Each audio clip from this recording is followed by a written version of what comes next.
कहिए मंत्री जी, राज्य में क्या चल रहा है? सब जगह सुख शांति तो है? महाराज, आपकी प्रजा खुशहाल है, पड़ोसी संतुष्ट है और चारों ओर सुख शांति समृद्धि फैली हुई है।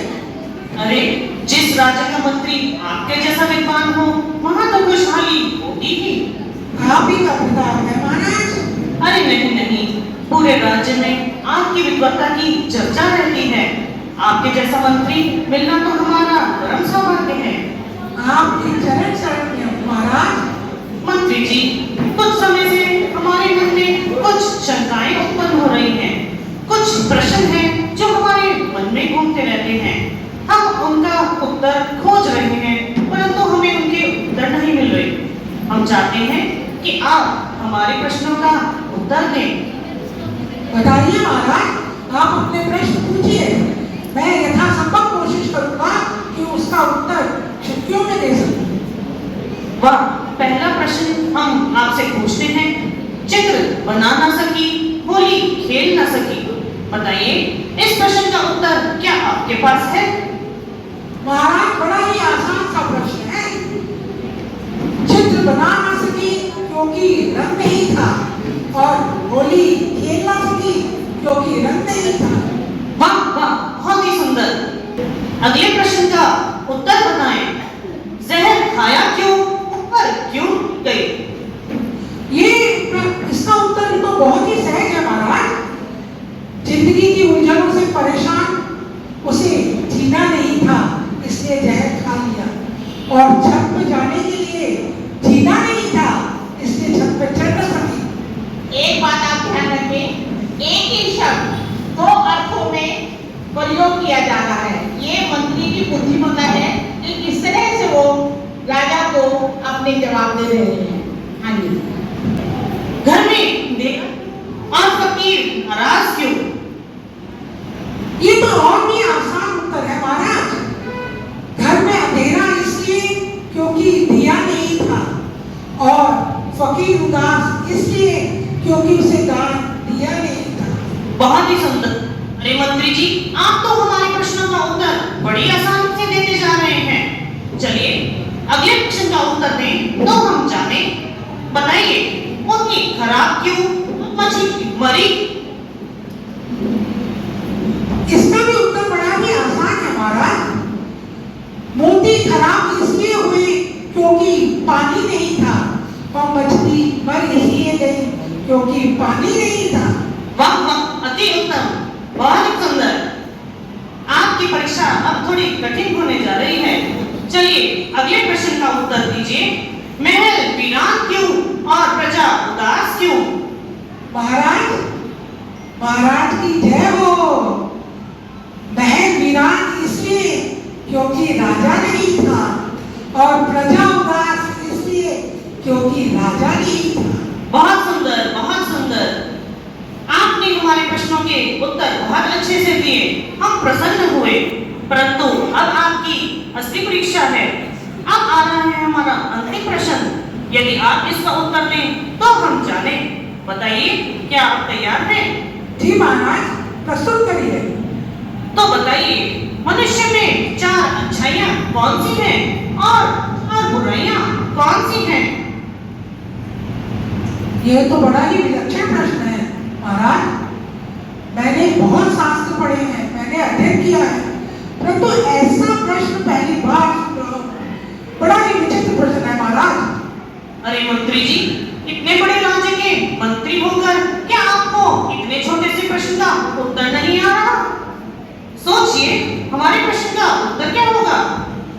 महाराज, सामाजिक प्रश्न होते हैं, राजनीतिक प्रश्न होते हैं, यहाँ तक धार्मिक प्रश्न भी होते हैं, परंतु यह प्रश्न पहली बार सुन रहा हूँ। बड़ा ही विचित्र प्रश्न है महाराज, अजीब प्रश्न है। कमाल कर रहे हैं मंत्री जी, इतने छोटे से प्रश्न को आपने इतना मुश्किल प्रश्न बना दिया। क्या बात कर रहे हो आप? इतना मुश्किल थोड़ी था जितना आपने बना दिया है। हमें इसका उत्तर चाहिए, बताइए। महाराज, बड़ा ही विचित्र प्रश्न है। मंत्री जी, हमें इस प्रश्न का उत्तर चाहिए। यदि कल तक हमें इस प्रश्न का उत्तर न मिला तो हम आपको मंत्री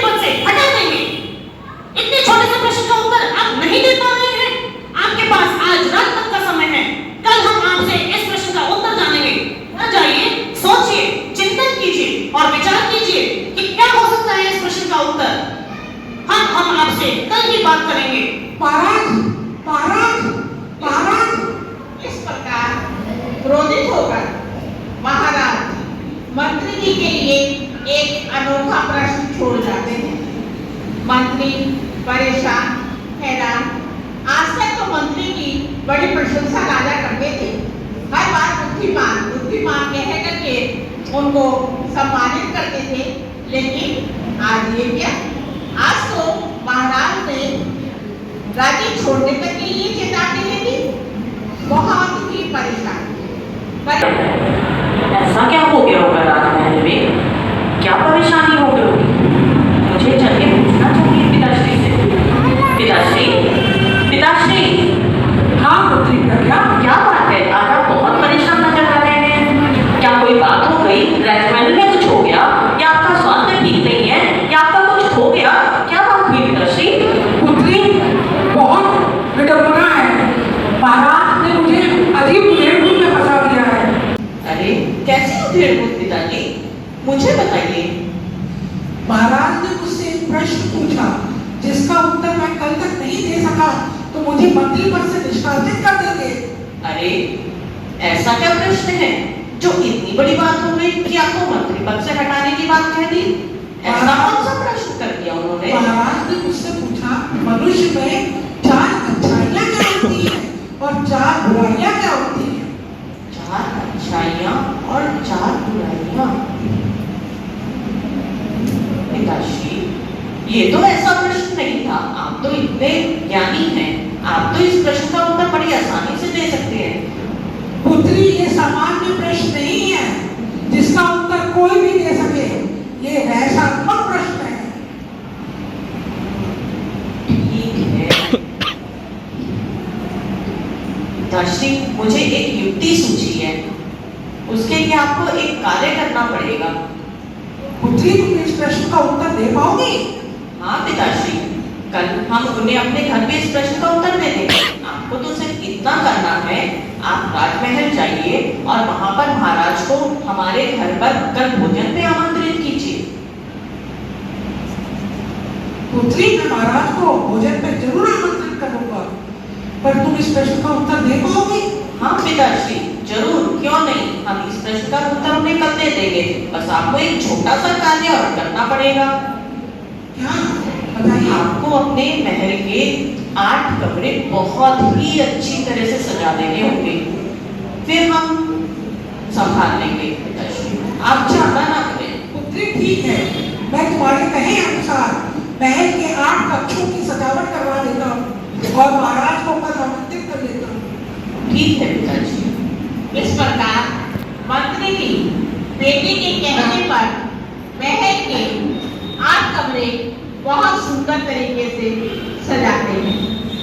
मंत्री जी अपनी बेटी की बात को मानते हैं, लेकिन उन्हें ये समझ नहीं आ रहा है कि किस तरह से वह राजा को इस प्रश्न का उत्तर दे पाएगी। महाराज की जय हो। महाराज, मैं आपके लिए आमंत्रण आया हूँ। मैं आपको अपने महल में कल भोजन के लिए आमंत्रित करता हूँ। मंत्रीवर, क्या बात, कुछ विशेष है क्या?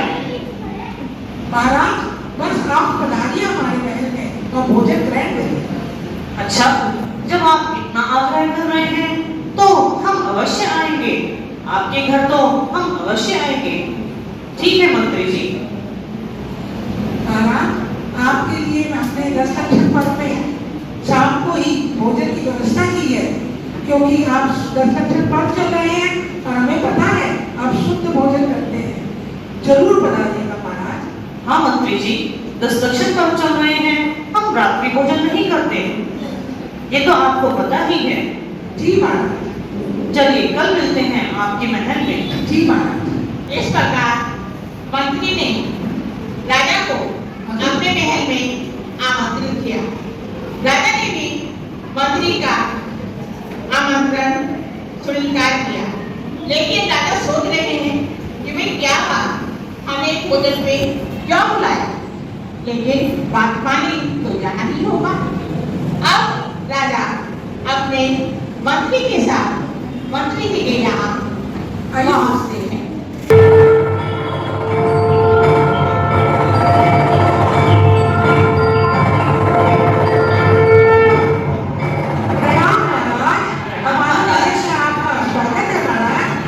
प्रणाम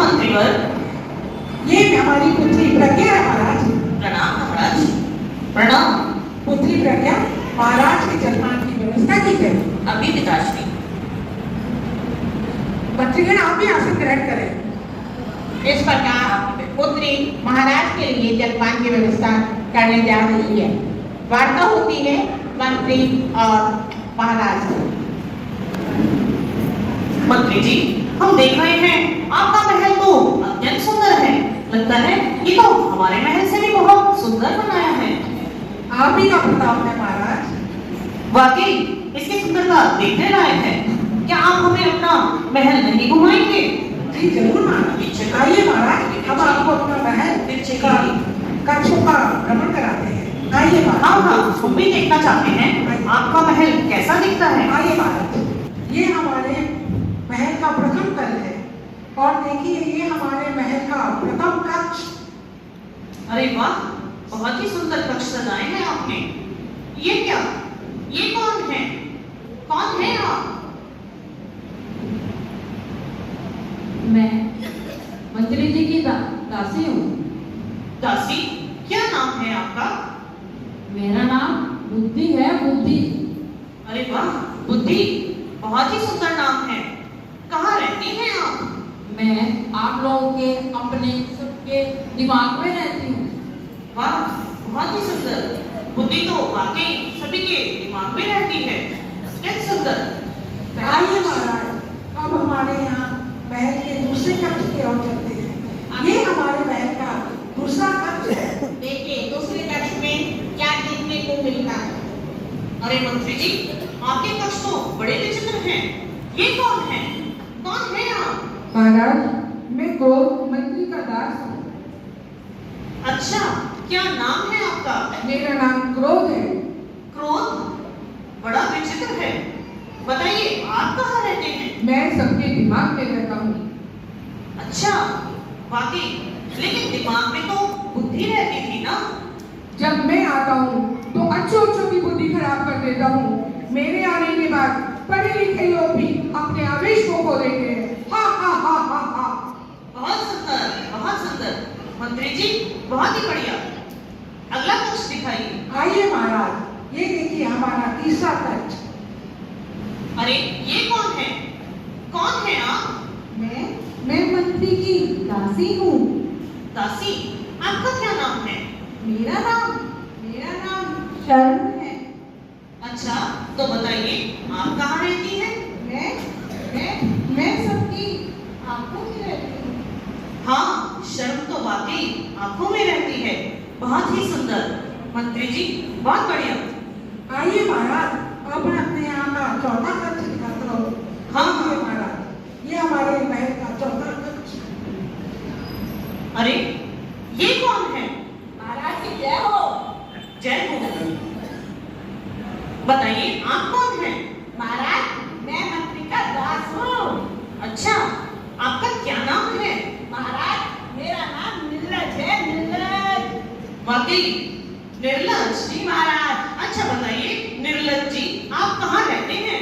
महाराज, मैं सबकी आंखों में रहता हूँ। अरे, आंखों में तो शर्म रहती है, तुम कैसे रह सकते हो? महाराज, जब आदमी सारा निर्लज हो जाता है, बेशर्म हो जाता है, तो शर्म न जाने कहाँ हो जाती है महाराज। वाह वाह वाह, बात तो बहुत सही कही। बहुत ही बढ़िया। मंत्री जी, अगला कक्ष दिखाइए।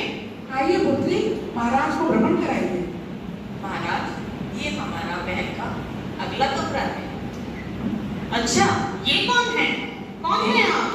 मैं महाराज मंत्री जी की दासी हूँ। दासी? क्या नाम है आपका?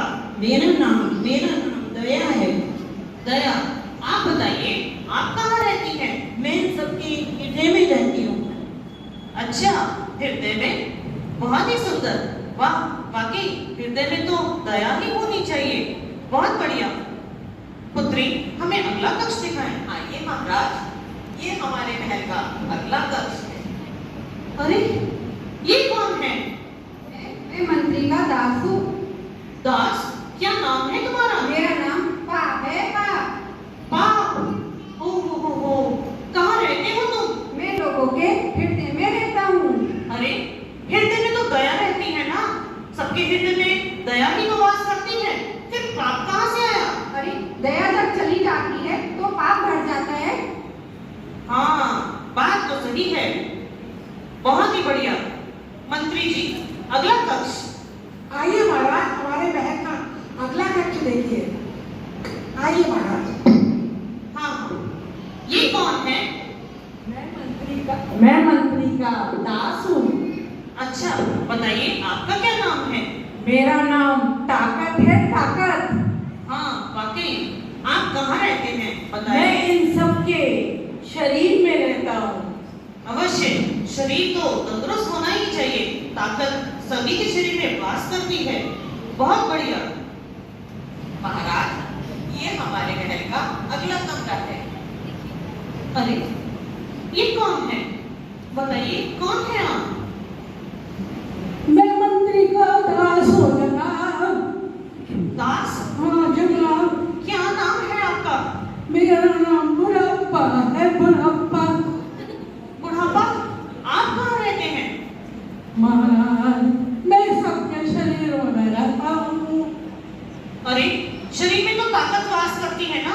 सभी के शरीर में ताकत ही तो होती है। बुढ़ापा कहाँ है?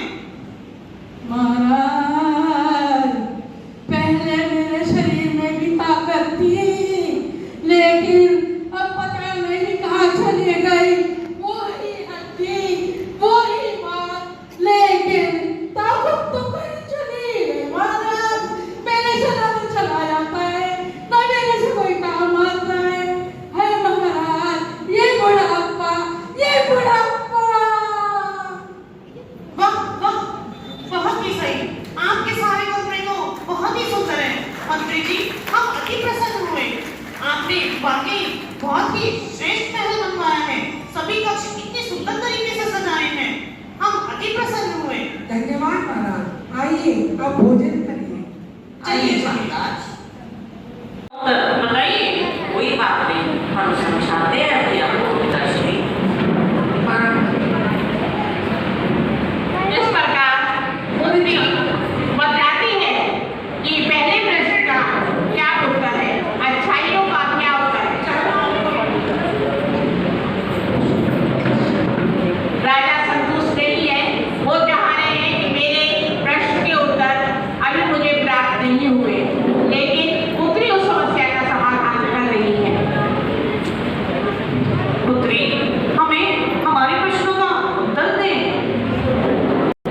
महाराज, आपने कक्ष देखे, उनमें कक्ष थे बुद्धि, शरण, ताकत, दया। इन सब के रहते मनुष्य को अपनी आत्मा का कल्याण कर लेना चाहिए, क्योंकि फिर बाद में उसे पछताना ही पड़ता है। जब तक ये शरीर में होते हैं, तब तक वो अपनी आत्मा का कल्याण बड़ी आसानी से कर सकते हैं। वाह वाह पुत्री, हम बहुत प्रसन्न हैं। तुमने हमारे प्रश्न का उत्तर दिया। मंत्री जी, हमें नहीं पता था आपकी पुत्री इतनी बुद्धिमान है, परंतु ये तो अधूरा उत्तर हुआ। अभी तो हमारा प्रश्न अधूरा है। अरे नहीं बात, आपके प्रश्नों के उत्तर पूरा है। जब हमारे शरीर में बुढ़ापा, निर्लज, राग, पाप और क्रोध प्रवेश कर जाते हैं, तो इंसान के पास चाहे कितनी धन दौलत हो, वह अपनी आत्मा का कल्याण कभी नहीं कर सकता, वह चाह कर भी नहीं कर सकता। महाराज, अति सुंदर, बहुत ही बढ़िया। पुत्री, तुम वाकई काबिल तारीफ हो, बहुत ही बुद्धिमान हो। धन्यवाद। तुमने हमारे सभी प्रश्नों का उत्तर। अरे बने सच को आज न आवे, अरे बने सच को आज न आवे। कोई लाख बुराई आज न आवे, झूठ के दम पर महल बनाया, झूठ के दम पर महल बनाया। निर्धन को तुमने कितना सताया, निर्धन को तुमने कितना सताया। फिर भी समझ ना पाया, फिर भी समझ ना पाया। अरे बने सच को आज न आवे, अरे बने सच को आज न आवे। कोई लाख बुराई कर लेता है, झूठ से दामन बन के। अरे बने सच को आज न आवे, अरे बने सच को आज न आवे। बुरा किसी का करने वाला, बुरा किसी का करने वाला, खुद भी भलाई कैसे पाता, खुद की भलाई कैसे पाता। कौन ये तुझको बतावे, कौन ये तुझको बतावे, अरे मन सच को आज न आवे, अरे मन सच को आज न आवे। कोई लाख बुराई कर ले चाहे झूठ जगा मन में, अरे मन सच को आज न आवे, अरे मन सच को आज न आवे। दूसरों को दुख देने वाला, दूसरों को दुख देने वाला, खुद भी तो सुख कैसे पाता, खुद भी तो सुख कैसे पाता। उसको चैन न आवे, उसको चैन न आवे, अरे मन सच को आज न आवे, अरे मन सच को आज न आवे। कोई लाख बुराई कर ले चाहे झूठ सजा मन भर में, अरे मन सच को आज न आवे, अरे मन सच को आज न आवे। सच्चा इंसान वो है जग में, सच्चा इंसान वो है जग में, दया धर्म है जिसके मन में, दया धर्म है जिसके मन में, उसको कौन सतावे, उसको कौन सतावे, अरे मन सच को आज न आवे, अरे मन सच को आज न आवे। कोई लाख बुराई कर ले चाहे झूठ जगा मन भर में, अरे मन सच को आज न आवे, अरे मन सच को आज न आवे। जिसका कोई ना